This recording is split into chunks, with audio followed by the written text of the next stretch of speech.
Et bonjour à tous, ici Myrme Fourmi.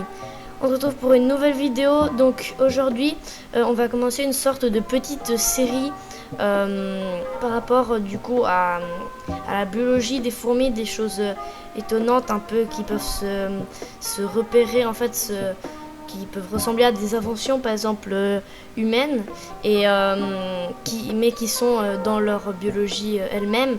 Et du coup pour ce premier épisode aujourd'hui on va parler des armes et des véhicules et on va commencer tout de suite avec les majors.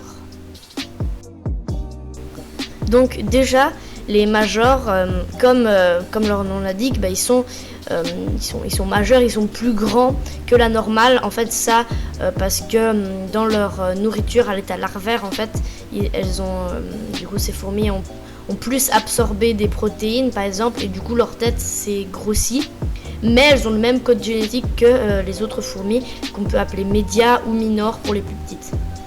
Donc déjà ça c'est un des premiers critères, elles sont très grosses, mais surtout ça en fait on va dire des bulldozers en fait, parce que du coup ces fourmis elles peuvent essayer de déblayer le chemin. Par exemple, s'il y a des petites brindilles, pour elles c'est assez grand, elles peuvent les déblayer pour laisser les autres passer ou comme ça, et porter des charges lourdes ou ce genre de choses. Et d'un point de vue armes, elles peuvent plutôt être utilisées un peu comme des tanks ou des béliers, car du coup justement vu qu'elles sont très grandes, elles peuvent percer un peu les lignes ennemies, et pour le tank c'est un peu la même idée que le bélier un petit peu, et tout ceci. Ensuite on va passer du coup aux Odontomachus, qui se réfèrent un peu plus à une sorte de guillotine. Donc déjà elles vont très très vite, donc c'est aussi le principe d'une guillotine qui doit tuer très, très rapidement. Les Odontomachus elles peuvent refermer justement leurs mandibules très très rapidement, mais si vous voulez avoir un peu plus de détails là-dessus, sur le fonctionnement de ce refermement de mandibules, vous pouvez aller voir la vidéo qui va s'afficher en haut à droite. Sinon, en plus de la vitesse, à la place de tuer en fait ce qui est à l'intérieur, parce que la guillotine ça tue, les Odontomachus elles ne tuent pas vraiment leur cible. Quand ça se referme, elles vont plutôt soit ça va les sonner à cause du choc, soit si la proie est très molle, ça peut la couper en deux et du coup la tuer, mais ça va pas dans tous les cas la tuer. Donc c'est pas vraiment une guillotine en elle-même, mais il y a de l'idée, on va dire. Ensuite, les Formica rufa. Donc j'aurais pu en mettre d'autres. Il y a d'autres espèces aussi qui crachent justement de l'acide formique. Et donc qu'est-ce que c'est l'acide formique ? C'est de l'acide comme son nom l'indique. Et en fait certaines fourmis comme par exemple les Formica rufa en ont stocké en fait dans leur abdomen.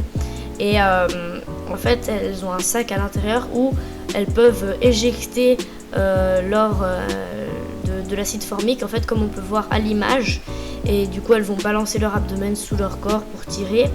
Donc elles peuvent tirer à distance, et ça s'apparente plus à par exemple de l'artillerie ou un fusil.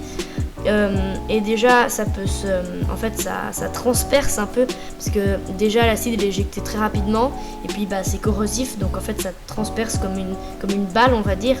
Et puis comme je disais avant, c'est à distance, donc c'est le même truc.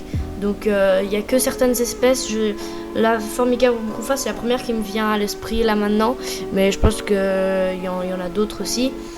Et du coup, mais pas forcément avec le même type d'acide, qui justement envoie cet acide à la distance. Et par exemple les Formica rufa, donc on peut trouver en Europe, si vous trouvez une de leurs colonies, donc c'est des monticules de brindilles, et que vous passez la main par dessus, la plupart du temps elles vont vous asperger d'acide formique, donc ça fait pas mal, mais ça fait un peu comme un peu ça picote quoi. Il peut aussi y avoir un peu les solenopsis et d'autres espèces comme les Pogonomyrmex, ce genre de choses qui peuvent piquer, mais là c'est pas vraiment dans le même rayon, c'est cette idée de transpercer pour faire mal. Et après par contre les solenopsis ou les Pogonomyrmex, en plus de ça, elles ont un venin ou ce genre de choses qui vont tuer, mais c'est pas vraiment une artillerie. Je voulais en parler mais je savais pas vraiment dans quoi le mettre, donc c'est pour ça que j'ai mis avec ça. Les Cataglyphis bombicinae. Donc les Cataglyphis bombicinae, c'est une espèce qui vient, qui est originaire du Sahara, donc qui vit dans le désert, donc qui est adapté à ce désert.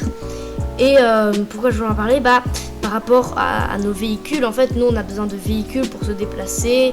On peut se déplacer à pied, mais quand on veut se déplacer plus vite, et bien justement cette espèce est très très rapide en fait. Donc elle a une vitesse moyenne de 0,855 mètres secondes et une vitesse max de 1,3 mètres secondes. Donc c'est très très très rapide pour une fourmi. Et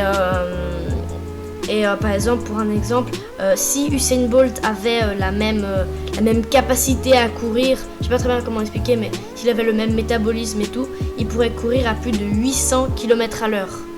Donc, alors que son record actuel, je vous rappelle, c'est 46 km/h. Et en plus, donc là, on parle d'Usain Bolt, donc c'est un record un petit peu, parce qu'en moyenne, si tu cours toi, tu vas à 10-20 km/h. Et alors que là, c'est toutes les fourmis de cette espèce peuvent courir à une vitesse de en moyenne 0,855 mètres secondes. Et par contre, pour la moyenne de vitesse des fourmis, on va dire normales, je n'ai pas réussi à trouver de vitesse, mais je pense que c'est environ du 0,2 mètres par seconde, 0,3 mètres par seconde, 0,4 peut-être pour les plus rapides, mais j'ai pas réussi à trouver exactement la vitesse. Donc voilà, on arrive à la fin de cette vidéo. Donc j'espère que ça vous a plu, que vous avez appris des choses, et que si ça vous a plu, n'hésitez pas à laisser un like, que si ça vous a plu, vous pouvez vous abonner. Et j'ai un Discord pour ma chaîne, donc qui est le lien dans la description si vous voulez nous rejoindre. Pour l'instant on doit être environ 10 personnes, mais je pense que si ça continue on va être plus, et ce sera super sympa. Au revoir et à une prochaine